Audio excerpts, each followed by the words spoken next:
పవన్ కళ్యాణ్ గారు చేసిన గొప్ప పనుల్లో కుంకి ఏనుగుల్ని తీసుకురావడం ఇక్కడ అటవీ ప్రాంతాల్లో ఉన్న సరిహద్దు ప్రాంతాల్లో ఉన్న ప్రజలను కాపాడడానికి పంటను కాపాడడానికి ఇది ఒక మంచి కీలకమైన నిర్ణయం ఒక మంచి పని అని మనం అయితే చెప్పుకోవచ్చు. అయితే దాని మీద కూడా జగన్మోహన్ రెడ్డి గారు కానీ వైఎస్ఆర్సీపీ పార్టీ కానీ ముఖ్యంగా సాక్షి మీడియా కానీ ఎంత దారుణంగా విషం కక్కారనేది అందరికీ తెలుసు.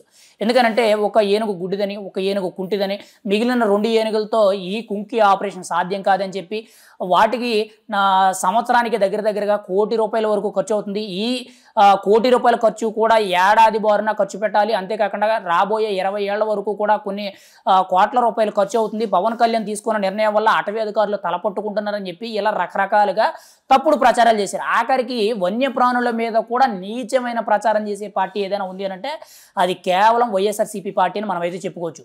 మరి అంత దారుణంగా వాళ్ళు తప్పుడు ప్రచారాలు చేసినా కానీ ఈరోజు అవే కుంకి ఏనుగులు చిత్తూరు జిల్లాలోని పలమనేరు సరిహద్దు ప్రాంతంలో 8 గుంపు ఏనుగులు అటవీ ఏనుగులు ఏవైతే ఒక గుంపు వచ్చిందో ఆ గుంపు వల్ల ఆ అటవీ ఏనుగుల వల్ల స్థానికంగా ఉన్న ప్రజలకు కానీ పంటకు కానీ నష్టం లేకుండా దాదాపుగా ఒక రాత్రంతా కూడా శ్రమించి ఒక 3 కుంకి ఏనుగులు అండ్ ముఖ్యంగా జయంత్, కృష్ణ, వినాయక్ అనే 3 కుంకి ఏనుగులు సరిహద్దు ప్రాంతంలో గస్తీ కాసి ఆ అటవీ ఏనుగులన్నింటినీ కూడా తరిమి కొట్టడం అయితే జరిగింది.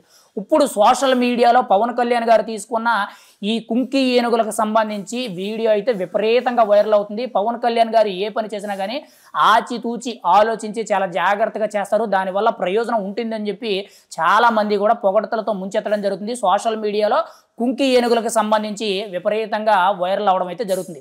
అయితే పవన్ కళ్యాణ్ గారు కుంకి ఏనుగులకు తీసుకురాకముందు ఆంధ్రప్రదేశ్లో చాలామందికి దాదాపుగా 75% మందికి కూడా కుంకి ఏనుగులు అంటే ఏంటో తెలియదు, అవి ఏం చేస్తాయో తెలియదు, వాటికి ఏం చెప్తారో తెలియదు, వాటి వల్ల ఉపయోగం ఏంటో కూడా తెలియదు. కానీ ఈ కుంకి ఏనుగులు ప్రత్యేకించి కూడా శిక్షణ ఇచ్చి వాటికి సరైన ఆహారం పెట్టడం వల్ల అటవీ గుంపు ఏనుగులు ఇవి తిరిగి వాటితో పోట్లాడి వాటిని దారి మళ్లించడం జరుగుద్ది, వాటితో ఒక రకంగా పోటీకి వెళ్ళడం జరుగుద్ది అని చెప్పి మనం అయితే చెప్పుకోవచ్చు. పవన్ కళ్యాణ్ గారు తీసుకున్న నిర్ణయం ఈరోజు 100కి 100% ఫలించిందని మనం అయితే చెప్పుకోవచ్చు. కానీ అవి ఆపరేషన్ మొదలు పెట్టక ముందు ముఖ్యంగా దాని మీద వన్యప్రాణులు మూగజీవాలను కూడా చూడకుండా వైఎస్ఆర్సీపీ పార్టీ కానీ ఆ పార్టీ కార్యకర్తలు సాక్షి మీడియా ఆ పార్టీకి సంబంధించిన సోషల్ మీడియా ఎంత నీచంగా ప్రచారం చేశారంటే కుంటిది గుడ్డిది ఇది పనికిరాంది కాలు లేదు చేయలేదని చెప్పి ఏవేవో మాట్లాడడం జరిగింది.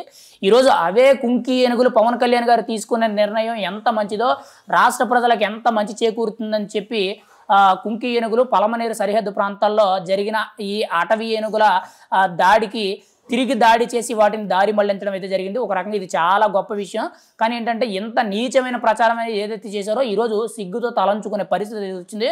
పవన్ కళ్యాణ్ గారు కుంకి ఏనుగులు తీసుకురావడం వల్ల ఆంధ్రప్రదేశ్ రాష్ట్ర సరిహద్దుల్లో అంటే ముఖ్యంగా మనకి ఇటు చిత్తూరు జిల్లా సరిహద్దులే కానీ ఇంకోవైపు చూసుకుంటే మనకి మన్యం, పాడేరు, ఇటు ఒడిశా ఈ ప్రాంతాలు సరిహద్దు ప్రాంతాలు ఏవైతే ఉన్నాయో ఈ సరిహద్దు ప్రాంతాలు అటవీ ఏనుగులంతా కూడా గుంపుగా వచ్చి దాడి చేయడం, పంట మీద దాడి చేయడం, మనుషుల మీద దాడి చేయడం అనేది చాలా వరకు కూడా నష్టం కలుగుతుంది. ఈసారి నుంచి అవైతే ఇంకా ఆ భయం ఉండదని మనం అయితే చెప్పుకోవాలి. ఆల్రెడీ పవన్ కళ్యాణ్ గారు కర్ణాటక ప్రభుత్వంతో మాట్లాడారు.